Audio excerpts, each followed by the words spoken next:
Welcome back everyone to Times TV. Welcome, and if you're new to this channel, please, of course, hit that red subscribe button, like this video, and of course, at the end of this video, you're going to drop your opinion in the comment section and remain your hosts. You see, okay, alright, down. Welcome to 2024, of course, and if you are in Africa, in Nigeria, there is popular saying no grief for anybody. It's like the motto for the year, alright. But please, grief for your destiny helper, alright. Don't you will suffer. Okay, now in Nigeria, there's this trending challenge or trending game where you hear somebody say, I'm a doctor, and of course I work in the hospital.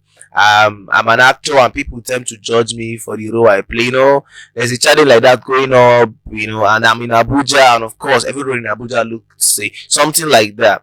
Now there is this popular video I came across on the blogs that people who practice the LGBTQ people, couples now, two females who are married. Okay, let's watch the video where the two of them, according to what they say, according to the both of them, the two females, they are couples. The two ladies, they are married. I don't know who joined the marriage. We moved together after 1 month of dating and we got married. Well, lesbian couple. Okay, that's the wife, and this is the husband now. Well, lesbian couple. Of course, yeah, the two of them assumes we're sisters. Well, lesbian couple. Of course, you think everyone is secretly gay. Lesbian couple. Okay. Of course, I'm always wearing my wife's clothes. She wears her husband's clothes. Well, lesbian couple. Of course, I'm the man. Okay, of course, this is a husband too. Okay, now let me say this. Now you could hear she said something, and let's analyze the video. One of the things she said is that the husband, the one who is the female who is the husband, said she is a lesbian couple, and they believe that every single person out there is a gay or person. Now, listen, just calm down, including you now that is watching. She believes, I don't know what you are. She believes that me and you, we are secretly, even though we don't. And if you read the comment section in that video, another person, one of the gay person there also said that every lady out there have a percentage of lesbianism in there. That's not me. Go to wherever she said it. Now, how did we come to this point where somebody can wake up and the person be like, I don't want to be a man again. I want to be a woman. Or I wake up as a guy and I don't see my fellow guy with our masculinity, and I'll be like, I like this guy, I love this guy. I'm now falling in love for the guy. Now, I'm not trying to judge or place any view on you. Everybody have their world view and their perspective about the world, and I respect that. But this issue of the problem I have with this is now we are not coming to a point where we are telling a younger generation kids that you can wake up and you can choose to come to a point where you are the age when you're growing up. You now tell yourself, this is wrong. I'm not supposed to be a girl. I like my fellow girl. This is not about some religious petty talk. That's not what we are saying, but our normal mind. Okay, the terms of when we have somebody who is the girl and behaving like a guy in our growing up in Nigeria, people call it tomboy or whatever it's called.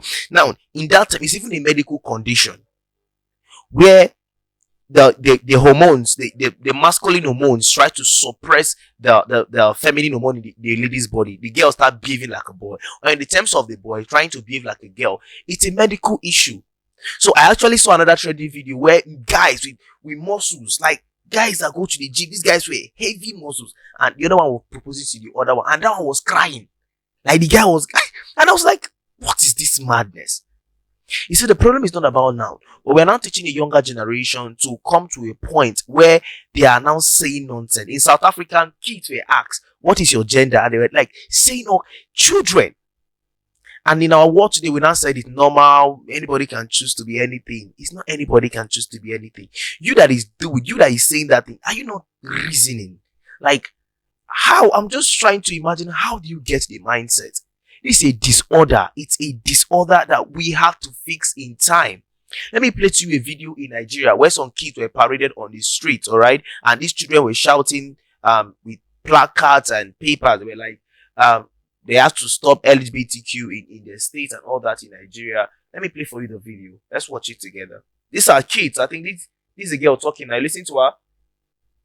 This girl should not be up to 10, 12 years old. Checked in our national anthem. Says, oh God, they are students, director, noble cause, guide our leaders right. Our leaders going right. Are they I am an African female. I can't just go and just change myself like that. I was created.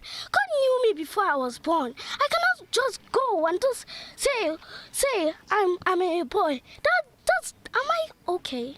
I am a girl. God created me to be a girl. Come not to be on, a that boy. is He it. already knew That is I just was going it. to be a girl right from creation. So there's nobody that can come and tell me that I mean, am trapped in the do wrong body. you see this that? is wickedness. These kids were paraded. You can see how passionate these girls are sounding. Now, you know my fear is you're now training up children that they give birth to them as a girl, they give birth to them as a guy, to now come to a point where they now have to say, oh, I'm no longer a girl, I'm no longer a boy.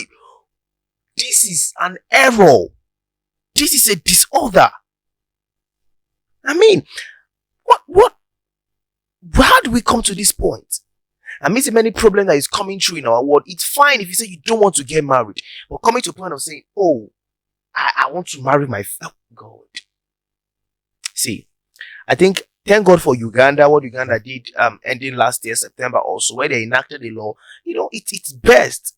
Let's keep this error of this error from our children growing up. So my child will now grow up one day and tell me that, Dad, my son, maybe let's say his name is Joshua, and now come and tell me, Dad, I'm no longer a boy. My name is Jennifer. Are you all who taught us this? And because our society have accepted it, we have owned it. We said, okay, respect people, dignity, and human rights for. Listen, this is not how things are supposed to be. This is a disorder, and we have to correct it because the generation that is coming will be a disaster if these things are not placed in check. Thank God for the laws in Nigeria that is also guiding this. And I think even African countries should push this westernization that is trying to corrupt some of this westernizational culture that is trying to corrupt the originality of our African gene, of our black gene. It is wrong. And please, if these two, our people who are out there, it should be resisted. You don't come and you're telling, this is, I don't know, but I feel everybody should take note of this. All right. And that for that, okay. Secondly, there is this, our former tennis champion who have even represented the nation as a whole, Nigeria, in international tennis competitions, who was seen roaming homeless in Lagos. Okay. Who was seen homeless in Anambra State. Now, people have been asking questions. What happened? Where was she all this while? What's going on? Why is she homeless? And according to what she said is that she had a child. She was homeless and she had some bandage, like injury stuff, like on her leg. Okay, and people were worried. So, some people who knew her, and it was in the 90s that she was representing Nigeria, but right now she's homeless and there is nothing. And according to her, she's going back to the village to stay with her kids. And even when she goes to the village, because she's an half caste, a lot of people try to talk against her and say she's a white person in Nigeria. She does not belong here and all that. Her name is Tenya Okpala. Now, I used to say this. Let's take this thing also to when Mr. Ibu, one of the legendary Nigerian actor, was admitted, and his leg and all that, in as much as his leg have been amputated right now. Now, let's take example to that place. Mr. Ibu have been acting for 40 years plus. 40 years. He's a legend. And there is no system created for these people. Now, after when they are done, when they have finished doing all of these things, they can come back and fall back to it.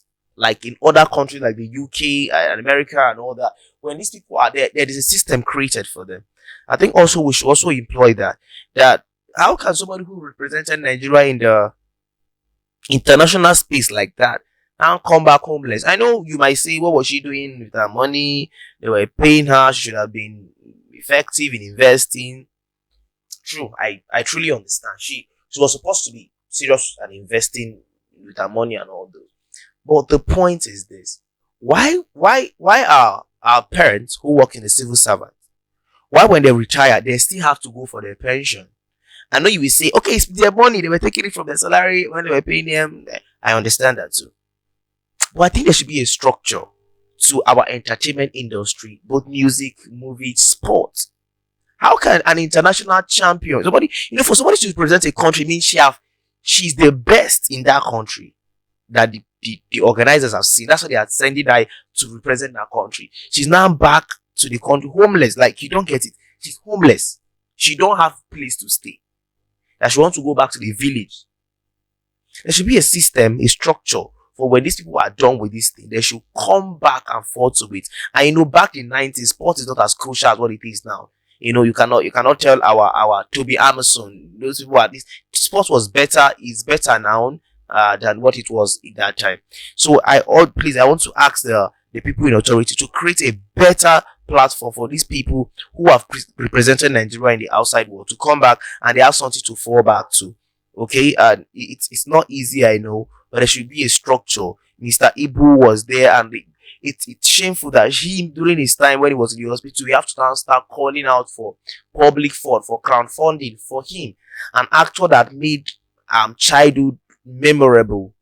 He made, you know, please, there should be a structure, and every single time that these people should fall back to when they are done. And please, I'm going to leave you with a video of Tonya Okpala where she was saying, and the video will be playing when we're done. And please hit that subscribe button if you have not subscribed. I don't know what you're waiting for. Subscribe and share this video to let other people get this information and to make us reach more people as well, so that you are not greedy with this information. All right, thank you so much for sticking around, and see you in the next video. I love you. Thank you. I mean, what's up to hear my story? The whole world hears it and they laugh at me. Why are they laughing at you? I don't know, but they on your chabia and leave. You think you go back to your country? So Who said that? Who said that to you? No, I'm just tired. I'm okay. I'm okay even though I'm a half caste and I consider myself a black people. But that's okay. But you are though. Okay, but you may be 1 out of 500 people that say that to me. You might be surprised. I'm going to the village tomorrow to look after my daughter until further notice. So who's I'm standing like, here I have like up to 5 because my back is hurting me. I don't know. I think somebody must. do you prefer to stand over here? I mean, I don't really like. Because I don't want to bend so I'm bending my neck in order to see. I'm also leaning on your chair because I'm a little exhausted. If you could stand over there, that would be.